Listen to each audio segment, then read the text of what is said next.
তো তাহলে এই ইউজার ডিফাইন ফাংশনে আমি একটা প্রোগ্রাম লিখব। সেই প্রোগ্রামটা আমরা লিখি এরকম, write a program to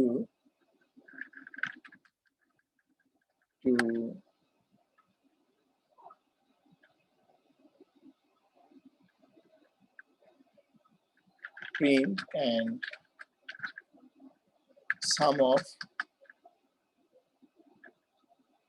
all integers between a given range. Write a program to print and sum of all integers between a given range. আচ্ছা, প্রথমে সিম্পল ভাবে আমরা একটা programme write a program to print and sum.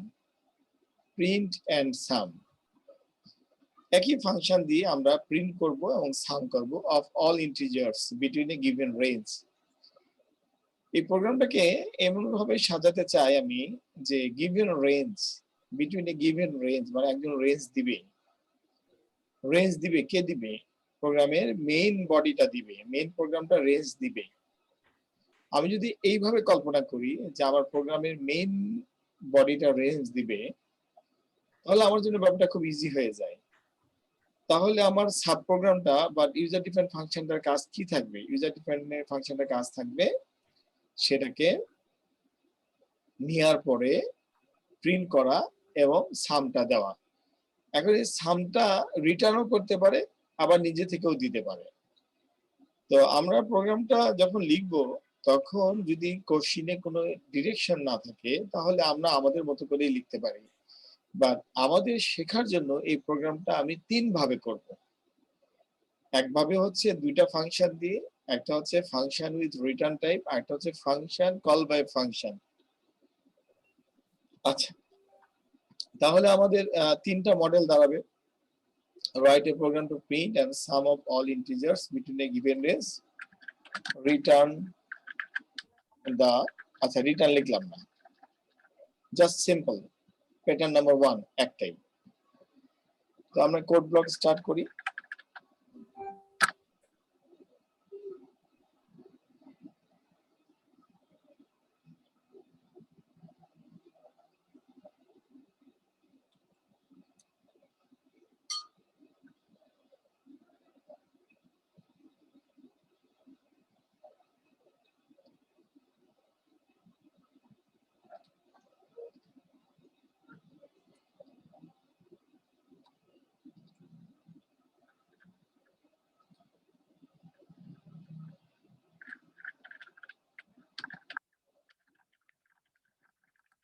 user defined function dot c।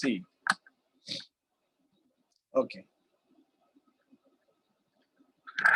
আমাদের মধ্যে যারা নতুন আছে, একদম ফ্রেশ, যারা লেটে জয়েন করেছে, তাদের জন্য আমি কিছু বাড়তি কথা অবশ্যই বলি, যে কথাগুলো আমাদের হয়তো পুরাতনদের প্রয়োজন নাই।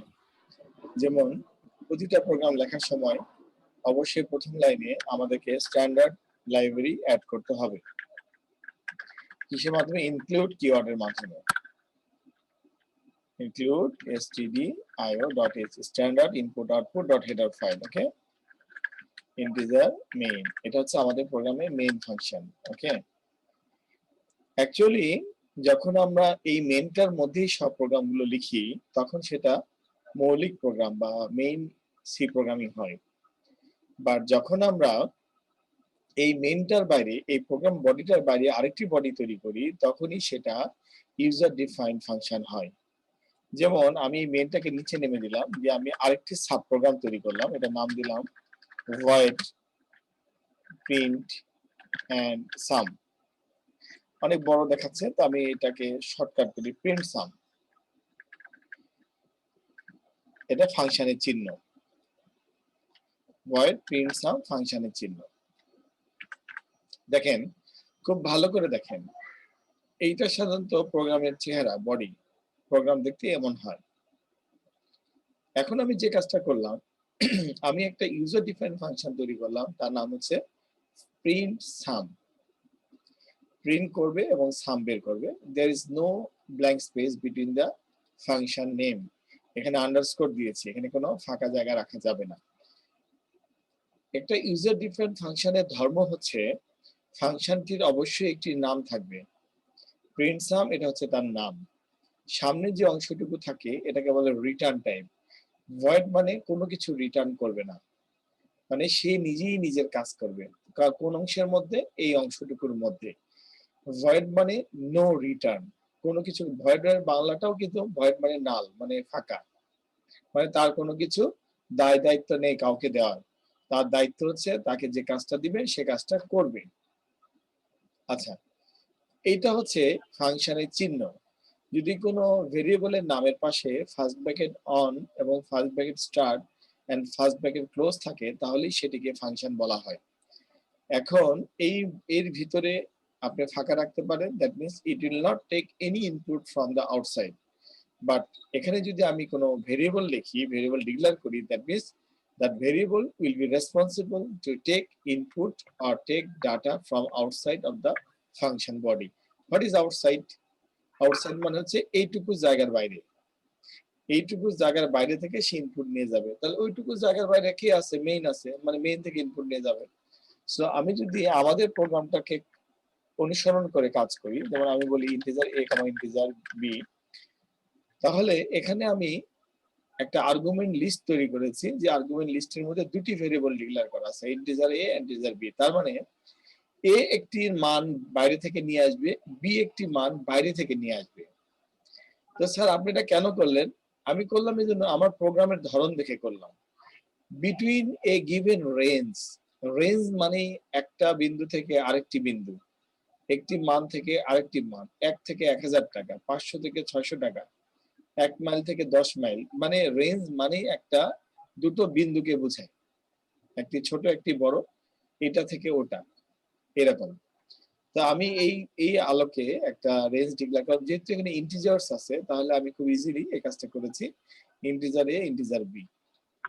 ওকে, আচ্ছা ভয়েড কেন লিখেছি? ভয়েড এই জন্য লিখেছি যে আমি কোনো কিছু রিটার্ন করার আমার চিন্তা ভাবনা নাই। তাহলে আমি আমার মূল প্রোগ্রামে চলে আসি। মূল প্রোগ্রামে ইন্টিজার a, b, মূল প্রোগ্রামে যে একই নামে ভেরিয়েবল থাকা যাবে না তা না, আমি ইচ্ছা করে একই নামে ভেরিয়েবল দিচ্ছি, কারণ যাতে করে এটা প্রমাণিত হয় যে this is different body, this is different body. এখানে এক্স ওয়াই দিতে পারতাম, তাহলে এই রিয়েলাইজেশনটা আসতো না যে একই নামে দুটো ভেরিয়েবল দেওয়ার পরেও আমি কাজ করতে পারতেছি। ঠিক আছে, ইন্টিজার a b আমি বললাম স্ক্যানএফ দুটো মান নিলাম, পার্সেন্টেজ ডি এম্পারসেন্ট এ, মানে এ মান নিলাম। একইভাবে আমি স্ক্যানএফ পার্সেন্টেজ ডি আমি এম্পারসেন্ট বি, আমি বির মান নিলাম। ওকে, এরপর একটা ডিজাইন করি। ডিজাইনটা হচ্ছে প্রিন্টএফ লিখি enter the range, enter the range. তো আমি মান নিলাম ইন্টার দ্য রেঞ্জ, এরপর ডিজাইন করলাম, দুটা মান নিলাম। এখন আমার কাজ হচ্ছে মেইনের রেসপন্সিবিলিটি হচ্ছে সে দুটো ভেরিয়েবল দিয়ে দিবে। কাকে দিবে? প্রিন্ট সামকে দিবে। ব্যাপারটা এইভাবে কল্পনা করেন যে প্রিন্ট সাম হচ্ছে মেইনের একটা এমপ্লয়ি, সে কিছু একটা দিল, সে ওটা কাজটা করে দিল। তাহলে আমাকে ফাংশনটাকে কল করতে হবে। কল করার নিয়ম হচ্ছে প্রিন্ট, ওই ফাংশনের নাম ধরে কল করতে হবে, প্রিন্ট সাম। আচ্ছা, এইটুকু লিখলেই ওই ফাংশনটা অ্যাক্টিভেটেড হবে। কোনটা অ্যাক্টিভেটেড হবে? এই লাইনগুলো অ্যাক্টিভেটেড হবে, উপরে ফাংশনটা অ্যাক্টিভেটেড হবে। কিন্তু ভালো করে খেয়াল করে দেখেন, এখানে যেহেতু ভয়েড লেখা আছে তার মানে এর সামনে কিছু থাকার দরকার নাই। বাট যেহেতু প্যারামিটারের মধ্যে দুটো ভেরিয়েবল দেওয়া আছে, মানে আমাকে কিছু দিতে হবে। তবে কি দিলাম? a, b দিলাম। কোন a, b দিলাম? কোনটা? এই যে স্ক্যানএফ এর মাধ্যমে এর মান নিলাম আর স্ক্যানএফ এর মাধ্যমে বির মান নিলাম, এই দুটাকে আমি এখানে ইনপুট দিয়ে দিলাম। সে এই দুটাকে বহন করে কি করলো? এই অংশে নিয়ে গেল। ওই অংশে যাওয়ার পরে আমি একটা ভেরিয়েবল ডিক্লেয়ার করলাম ইন্টিজার i, আমি লিখলাম for i equal to a, i less than equal to b, i plus plus. কি সুন্দর একটা লুপ টানাই দিলাম। মানে i এর মান a থেকে শুরু হবে, i less than equal to b, মানে i b পর্যন্ত যেতে থাকবে, যতক্ষণ পর্যন্ত i এর মান বাড়তে বাড়তে b যে ছোট থাকবে কিংবা b সমান হবে ততক্ষণ পর্যন্ত চলতে থাকবে। i প্লাস প্লাস মানে এক এক করে বাড়তে থাকবে। এই ফর লুপের মধ্যে আমি এটা কাজ করে ফেলি। আমি বললাম printf percentage D backslash N দিয়ে দিলাম, মানে নিউ লাইন, ব্যাকস্ল্যাশ এন মানে নিউ লাইন পার্সেন্টেজ ডি। এখানে এসে আমি লিখলাম ভ্যালু অফ আই। এরপরে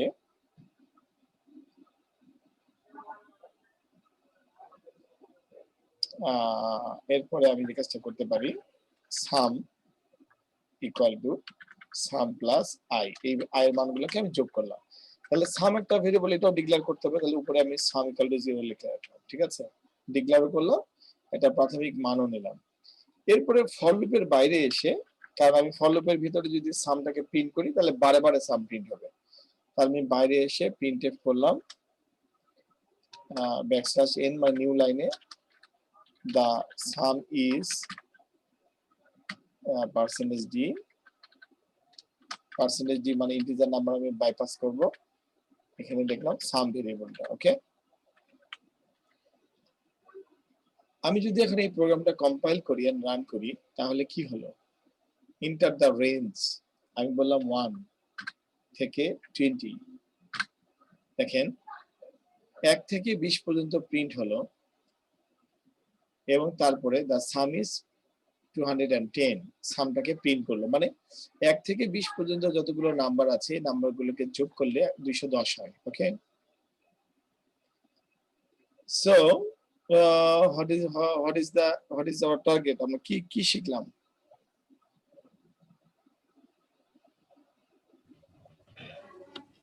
ইউজার ডিফাইন্ড ফাংশন অ্যাসাইন কিভাবে করতে হয়, ফাংশনটা কাজ করে কিভাবে, এগুলো শিখলাম। জি স্যার, আমরা 1 থেকে 20 পর্যন্ত স্যার হচ্ছে মানটা বের করেছি, প্লাস এটা হচ্ছে যোগফলটা বের করেছি স্যার। হ্যাঁ, তো কি বললেন আবার কোশ্চেন করেন, ইউজার ডিফাইন্ড ফাংশনটা কিভাবে কাজ করে? স্যার এইটা শিখলাম স্যার আমরা, যে কিভাবে কাজ করে, কিভাবে অ্যাসাইন করতে হয়। জি স্যার, হ্যাঁ এটা শিখলাম, মানে আমাদের প্রোগ্রামের দুটো তিনটা অংশ থাকলে আমরা কিভাবে করব এটা শিখলাম, ঠিক আছে। জি স্যার।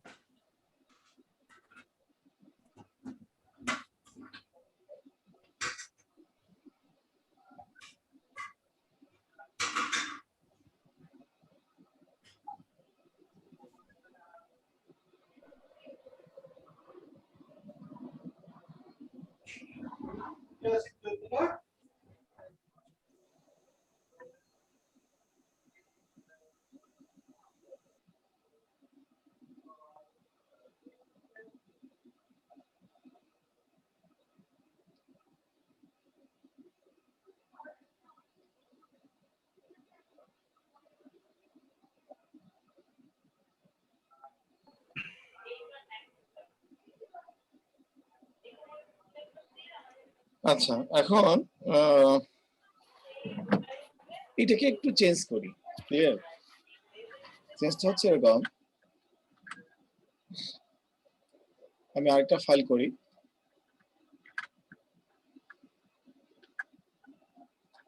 এটার নাম দিলাম ওকে ফাইন, এটার নাম দিলাম আরেকটা ফাইল দিলাম,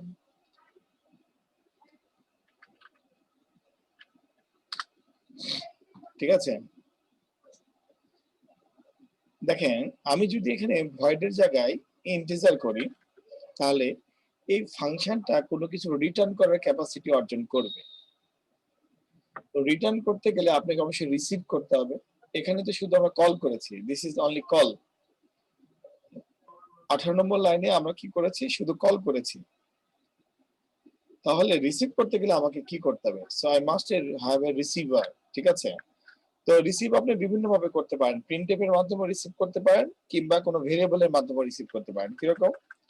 আমি একটু ইজি করে করি তাহলে স্টুডেন্টদের দেখতে সুবিধা হবে। এটাকে আমি বহুভাবে রিসিভ করতে পারতাম। এখানেও আমি একটা সাম নামে ভেরিয়েবল ডিক্লেয়ার করলাম। তো আমি বলতে পারি সাম equal to print of some, বুঝতে পারছেন? এর মানেও কিন্তু রিসিভ করা, মানে এই ফাংশনটা যে কাজ করবে সেটাকে রিসিভ করবে। কোশ্চেন হচ্ছে কি রিসিভ করবে? ফাংশনটা তো একটা লুপ প্রিন্ট করেছে 1 থেকে 20 পর্যন্ত, তাহলে কি সবগুলো রিসিভ করবে? না, a function can return only one value and a variable can receive at a time only one value. So এখানে রিটার্ন করার উপযুক্ত বিষয় হচ্ছে একটাই শুধুমাত্র, সেটা হচ্ছে সাম।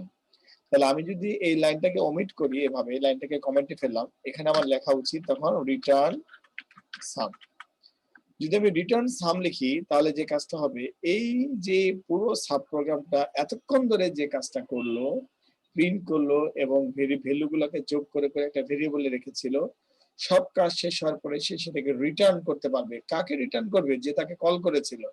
তাকে কল করেছিল কে? মেইন। সো মেইন কোন অংশে কল করেছিল? এই লাইনে কল করেছিল। তো কল করার পরে লাভ কি? শুধু কল করে তো লাভ নাই, কল করার পরে তো ভ্যালুটাকে নিতে হবে।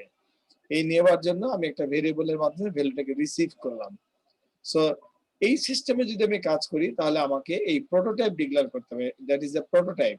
এই ফাংশন নেমের আগে যে ডাটা টাইপটা থাকে এটাকে প্রোটোটাইপ বলে। এই যে ইন্টিজারটাকে প্রোটোটাইপ, মানে এই ধরনের ডাটা সে রিটার্ন করবে। সো এটা কিন্তু আরেকটা মডেল, ঠিক আছে? সো আমি তাহলে এই মডেলে যদি আমি আউটপুটটা দিতে চাই তাহলে দেখেন, একটা প্রিন্টএফ থাকলো হচ্ছে ইউজার ডিফাইন্ড ফাংশনের মধ্যে, আরেকটা প্রিন্টএফ আসলো নিচে। So printf the sum is sum, দেখেন it will work now. So আমি এটাকে এখন কম্পাইল করি, রেঞ্জ দিলাম 1 থেকে 20, ইন্টার। দেখেন দ্য সাম ইজ 210। কিছু বোঝা গেল? দেখেন পুরো প্রিন্টএফটা কিন্তু একটা জায়গা থেকে আরেকটা জায়গায় চলে গেছে, কিন্তু তারপরে একই আউটপুট দিল, তাই না? আরো ক্লিয়ার? একটু পর্যবেক্ষণ করেন, ক্লিয়ার না জি হলে স্যার। আমাকে কোশ্চেন করেন, ঠিক আছে?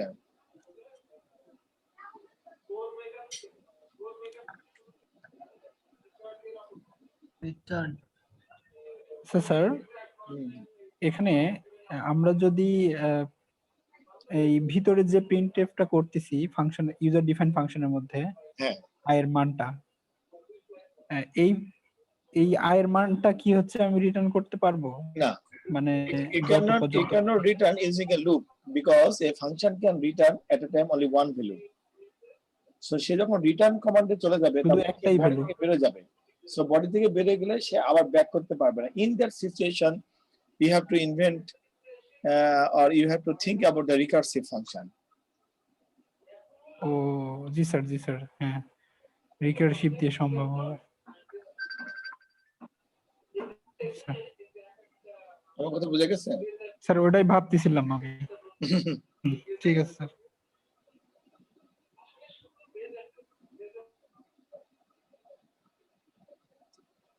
আহ,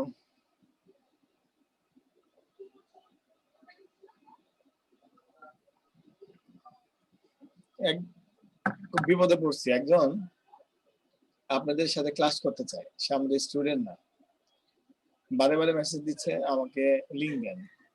ভাবতেছি দিব কিনা। তা আবার পার্বত্য চট্টগ্রাম থেকে, চাকমা গন্ধি কেমন লাগে? ভর্তি হ্যাঁ, সে কি মানে ভর্তি হয়নি স্যার? না ভর্তি হয়নি। কোথেকে পাইছে আমার আইডি, আমার ফেসবুক, মানে 12টা বাজার ছাড়তেছে। সে মেসেজ দিতে আছে যে আমি এখন ক্লাস করব, আমি একটু ক্লাস দেখতে চাই। এখন আমরা কত কথা বলি ক্লাসের মধ্যে, এখন কিভাবে যাকে তাকে ক্লাসে ঢুকালে বিপদ না? স্যার শুধু কি প্রোগ্রামিং ক্লাস করতে চাইছে? হ্যাঁ, শুধু প্রোগ্রামিং ক্লাস করতে চায়, শুধু এটাই। কি এক জামালায় পড়ছি যে মনে করেন 2 হাতে কল দিতে আছে সবারই।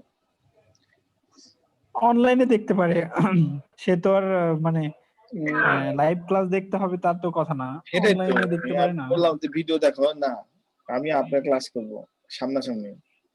ভিডিও ক্লাস ওই অনলাইনে তো স্টুডেন্ট না সবার হলে জন্য অ্যাড উন্মুক্ত। করার দরকার নাই। হ্যাঁ, স্টুডেন্ট না হলে অ্যাড করা দরকার না। জামালা তো এগুলো ফ্রি ক্লাস করানো, থেকে কি এসে জি ঢুকবে, স্যার, আসলে ঢুকে এটা লাইফটা আসলে ঠিক না। বরবাদ করে দিবেন।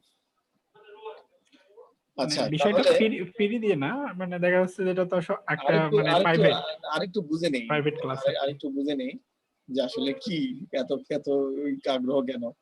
ওই যে আমরা বিভিন্ন সময় ম্যাথ অলিম্পিয়াড অনেক কিছু করেছি, তো অনেক আমাদের দেশের মধ্যে অনেক ফ্যান তৈরি হয়েছে আর কি, সোজা কথা। তো এখন অনেক সময় অনেক স্টুডেন্টের অনেক এরকম মানে উৎসুক টাইপের স্টুডেন্ট থাকে, তারা নলেজ সিক করে, হার্ন করে, এই টাইপের কি না স্যার কিছু বুঝে নেই। সেক্ষেত্রে আচ্ছা, এখন দেখেন আমরা যেখানে ছিলাম আমরা সেকেন্ড মডেল করেছি, আমি আরেকটা মডেল দাঁড় করেছি। এই মডেলটা খুব ইন্টারেস্টিং হবে। স্যার অনেক সময় পিসির অ্যাক্সেস নিয়ে নিয়ে নেয়। ওগুলো আমার সাথে শয়তানি করে লাভ হবে না খুব একটা, আমি এত কাঁচা লোক না, কিন্তু না স্যার এমনি হ্যাঁ সিক্রেট তবে থাকা ভালো। পরে একজনের কেউ তো দুনিয়াতে কেউ কারোর চেয়ে কম না, একজনের চেয়ে একজন এক্সপার্ট থাকতেই পারে। হ্যাঁ কিছু একটা হতে পারে, তবে ভালো কথা মনে করে দিয়েছেন, সতর্ক থাকতে হবে, কি জুমের সিকিউরিটি দিয়ে রাখতে হবে। স্যার এর আগে আমি একটা এরকম লাইভ ক্লাস করছি তো স্যার, দেখলাম যে মানে অনেকে পিসির অ্যাক্সেস নিয়ে নিতেছে, তো মেন্টর বিরক্ত হয়ে যাচ্ছে, এই জন্য বললাম আর কি স্যার। আচ্ছা, উনি জুমে মনে কোনো সিকিউরিটি দেয়নি, তাই না নাকি? মানে স্যার আমি আমার সামনে যেটা পড়ছে সেটা দেখলাম যে স্যার কেউ একজন অ্যাক্সেস নিয়ে মানে পিসিতে কাজ করতে চাচ্ছে, তার পিসিতে কি আছে সেটা দেখতে চাচ্ছে, এরকম আর কি স্যার আমার সামনে যারা হয়েছে। ভাই এক করে তারা অনেক সাইট থেকে হ্যাক করতে পারে, আপনার এনএডএক্স তো হ্যাক করে, অনেকে আছে এনএডএক্স দিয়ে তো হ্যাক করে, তাই না? এটা এরকম অতটা কিছু না।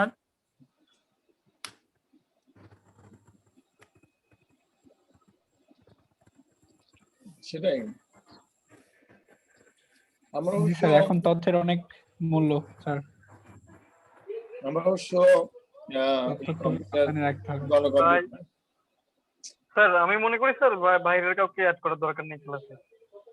মানে এটা আমার পার্সোনাল কি আমাদের বলি, এটা আমার কম্পিউটারে গণকম্পিউটার, আমার সিক্রেট কিংবা মানে আমার কম্পিউটারে আলাদা, আপনাদের যেটাতে ক্লাস নেই, এটা হচ্ছে নিলে কি নিবে, শুধুমাত্র গাদি গাদি প্রোগ্রাম পাবে আর সফটওয়্যার পাবে, এগুলো দেখে তার মাথাটা খারাপ হয়ে যাবে।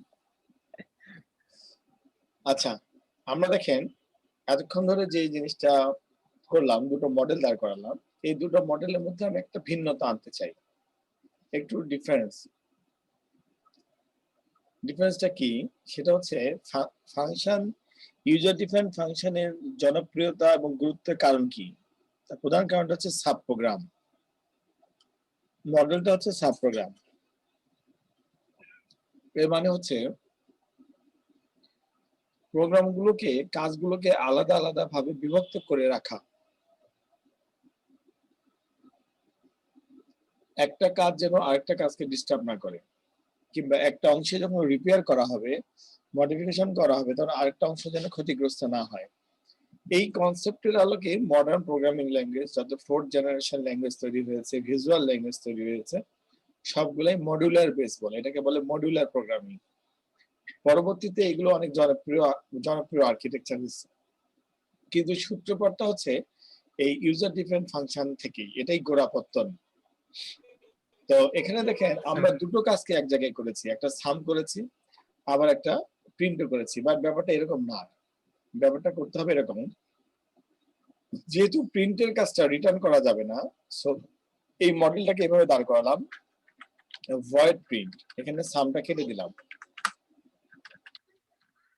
এখানে প্রিন্টের কাজটা হলো, দেখেন আমি এখানে সামটাকে কেটে দিলাম, সামটাকে আমি এখানে কেটে দিলাম, রিটার্নটাকেও কেটে দিলাম। এই ফাংশনের কাজ হচ্ছে শুধুমাত্র প্রিন্ট করা, ওকে। এরপরে আরেকটা ইন্টিজার সাম নিলাম, কারণ আমরা জানি যে সাম রিটার্ন করা যাবে, মেনে রিটার্ন করা যাবে, মেনটাকে আমি এটাই রাখতে চাইলাম, ঠিক আছে। তো এই সামের মধ্যে তাহলে আমার তো ফর লুপ এখানে কাজ হয়েই গেছে, তাহলে আমি কি করব, যে কিভাবে আমি কাজ করলে একটা রিটার্নে কাজ করবে, সেটা আমাকে, সেই কলা কৌশলটা আমাকে দেখতে হবে, কিংবা আমাকে দুটো আলাদা আলাদা প্রোগ্রামে লুপ চালাতে হবে, ঠিক আছে। তো দেখেন এখানে যখন আই ক্রিয়েট হচ্ছে, এই অংশে যখন আই ক্রিয়েট হচ্ছে, তখন আমি দুটো কাজ করতে পারি, একটা হচ্ছে সে আইটাকে কোনোভাবে রিসিভ করতে পারি, কোন একটা ভেরিয়েবলে রাখতে পারি, অথবা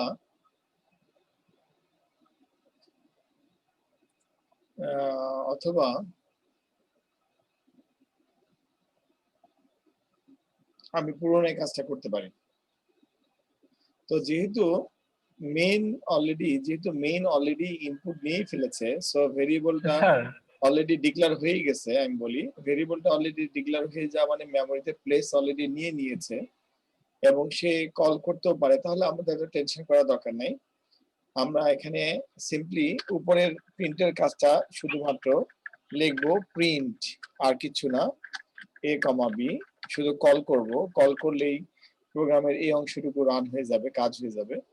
এবং পরের অংশের জন্য আমরা এই প্রোগ্রামটা, এই লাইনটা বলবৎ রাখবো সাম ইকুয়াল টু, দেখেন ভেরিয়েবলের নাম এবং ইউজার ডিফারেন্ট ফাংশনের নাম এক হয়ে গেলে এরর দিবে। সো আমি এখানে একটা এম বাড়াই দিলাম, sum of a, b, sum of এই a, b আমি একজনকে দিতে পারবো তা না। এটা একটা উদাহরণ যে আমি একটা ভ্যালুকে যে একটি ফাংশনের প্যারামিটারের মধ্যেই পাস করাতে পারি তা না, আমি আরেকটি ফাংশনের প্যারামিটারের মধ্যেও সেটা পাস করাতে পারি। কিংবা আমি যে এটা এখানেই কল করতে হবে আমার ব্যাপারটাও তা না, ব্যাপারটা আরো অনেক কিছুই করা যাবে। তো যাই হোক আমি এখানে করি সেম কাজ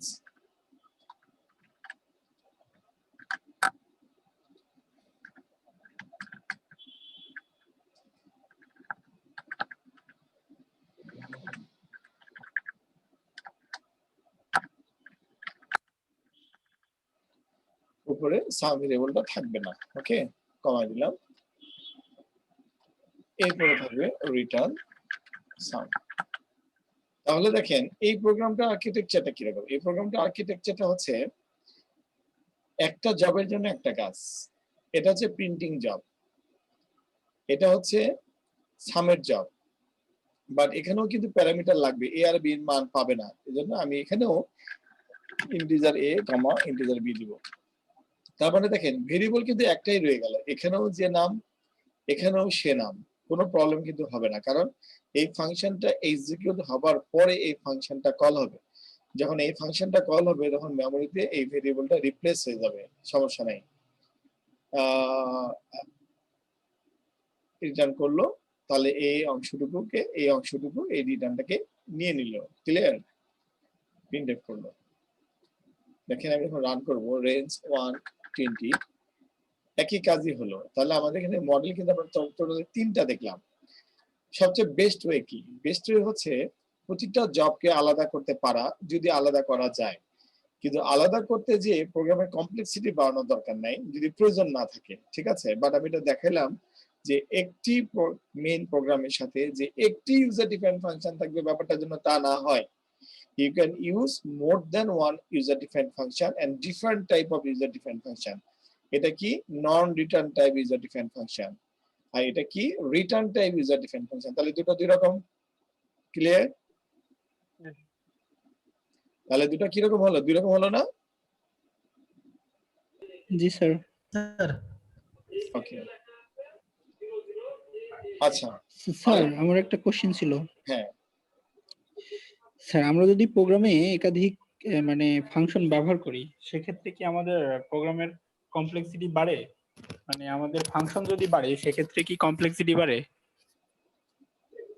শুনেন, কমপ্লেক্সিটি, প্রোগ্রামিং কমপ্লেক্সিটি দুই রকম। হ্যাঁ, একটা হচ্ছে স্পেস, টাইম আর হচ্ছে স্পেস। এটা হচ্ছে টাইম কমপ্লেক্সিটি। জি স্যার। দেখেন যদি বড় প্রোগ্রাম হয় তাহলে তো স্পেস লাগবেই, সবসময় স্পেস কমপ্লেক্সিটি ইনক্রিজ করলে যে কোয়ালিটি খারাপ তা বলা যাবে না। ফর এক্সাম্পল উইন্ডোজ 7 থেকে উইন্ডোজ 10 এ আসছি আমরা, আমাদের 2 GB র্যাম অলওয়েজ ব্লক থাকে, তার মানে কি উইন্ডোজ 10 খারাপ না। So space may be increase due to the ডিমান্ডের কারণে, but time complexity is the worst type of complexity, খুব খারাপ ধরনের একটা জিনিস, ঠিক আছে। এখানে খেয়াল করে দেখেন, এখানে একটা লুপ ছিল, সো এখানে কিন্তু একটা টাইম কমপ্লেক্সিটি তৈরি হয়েছে। কিরকম? একটা প্রোগ্রাম দীর্ঘ সময় ধরে প্রসেসরকে ওয়েটিং লুপে রেখেছে, সে ওয়েটিং লুপে রেখে সে কি করেছে, আই মানটাকে প্রিন্ট করেছে। This is the time complexity, but this is not a space complexity, this is a time complexity. আচ্ছা, এই n to the power n হতে পারতো যদি এখানে আরেকটি লুপ ক্রিয়েট হতো, বাট লুপ ক্রিয়েট হয়নি। যখন প্রোগ্রাম এখানে সেমিকোলন পেয়েছে, এখানে সেমিকোলন পেয়েছে, সাথে সাথে এই মেমোরিটা রিলিজ হয়ে গেছে। So time complexity over. এখন প্রোগ্রামটা ফ্রেশলি আবার নতুন করে আরেকটা টাইম কমপ্লেক্সিটির মধ্যে পড়েছে। সো সেই ক্ষেত্রে টাইম কমপ্লেক্সিটির ব্যাপারটা হচ্ছে এরকম যে টাইমের মান যদি অধিক সময় লেগে যায় তাহলে খারাপ। যেমন ধরেন এই প্রোগ্রামটা যখন কম্পাইল করলাম তখন আমাদের খেয়াল করে দেখেন আমাদের টোটাল টাইম লেগেছে 2.72 মিলি সেকেন্ড। ক্লিয়ার? 2.76 ক্লিয়ার? 2.76। একই প্রোগ্রাম আমরা যখন এই প্রোগ্রামটা কম্পাইল করলাম 120, সো 2.46। অবশ্যই এই প্রোগ্রামের টাইম কমপ্লেক্সিটি কম, কারণ there is only one loop. হয় loop increases, time complexity increases. এটা খুব সহজ সমাধান নাকি? ঠিক আছে, লুপ সবসময় ভালো না, বাট স্পেস কমপ্লেক্সিটি কিন্তু দুটো প্রোগ্রামেরই সমান। তাহলে 2.46 এটা রিটার্ন করেছিল। আর নরমালটা দেখেন, ভয়েডটা 120, সো 2.693। দেখেন এটা কিন্তু দ্বিতীয়টার চেয়ে বেশি। কারণ কি বলেন দেখি, বলতে পারেন? কারণ দেখেন এখানে time complexity and space complexity both increases. এই প্রোগ্রামটা খারাপ প্রোগ্রাম। কিরকম? এই যে ফর লুপের মধ্যে যখন স্পেস বেড়ে গেছে তখন এভারেজ স্পেস এবং টাইম মিলে একটা বাজে সিচুয়েশন তৈরি হয়েছে। ঠিক আছে? So number 2 program is the best program এই তিনটা প্রোগ্রামের মধ্যে। তো আমরা অ্যাকচুয়ালি ডাটা স্ট্রাকচারের আগে কিংবা কম্পিউটার অ্যালগরিদমের আগে এগুলো নিয়ে ভাবতে চাই না। এখন আমরা মুক্ত হস্তে প্রোগ্রামিং করতে চাই। ঠিক আছে? জি স্যার। যখন ওগুলো ক্লাসে যাব তখন ভিন্ন আঙ্গিকে ভিন্ন ধরনের কথা বলতে শুরু করব। ঠিক আছে? জি স্যার। আরেকটা বিষয় স্যার হচ্ছে যে কিছুক্ষণ আগে বললেন, মানে এর আগে শুনছি যে স্যার মানে একটা ফাংশনের মধ্যে দিয়ে প্যারামিটারও দেওয়া যায়, আর্গুমেন্টও দেওয়া যায়। স্যার এই প্যারামিটার আর্গুমেন্ট জিনিসটা যেটা আলাদা কি? আচ্ছা, অ্যাকচুয়ালি প্যারামিটার মানে হচ্ছে এই অংশটুকুর নাম প্যারামিটার। ফাংশনে প্যারামিটার বলে। স্যার এই ফার্স্ট ব্র্যাকেট ওপেন এবং ফার্স্ট ব্র্যাকেট ক্লোজ এইটুকুকে প্যারামিটার বলে। এই প্যারামিটারের মধ্যে আর্গুমেন্ট লিস্ট, এটা একটা আর্গুমেন্ট, এটা একটা argument. So there is 2 argument. Okay? মানে ভ্যারিয়েবলটাকে আমরা আর্গুমেন্ট বলতে পারি। ইয়েস, ভেরিয়েবলটাকে আমরা আর্গুমেন্ট বলতে পারি। এবং এর অধিক ভেরিয়েবল হলে আমরা বলতে পারি এটা আর্গুমেন্ট লিস্ট। লিস্ট। আচ্ছা। ক্লিয়ার? জি স্যার, ক্লিয়ার। আচ্ছা, যারা নতুন আছে আমার ক্লাসে তাদের তাদের অভিব্যক্তি কি? তুষার, শিহাব একটু নতুন না মনে হচ্ছে? জি স্যার। শিহাব, আপনি তো আমাদের পিছনে পড়াগুলো কিংবা ডিসকাশন করছেন, আপনি নিজেও তো সেলফ স্টাডি করছেন তাই না? Exactly sir. Okay, fine. যদি নিজেও সেলফ স্টাডি করেন এবং পিছনে পড়াগুলো পড়তে থাকেন তাহলে কোনো প্রবলেম হবে না।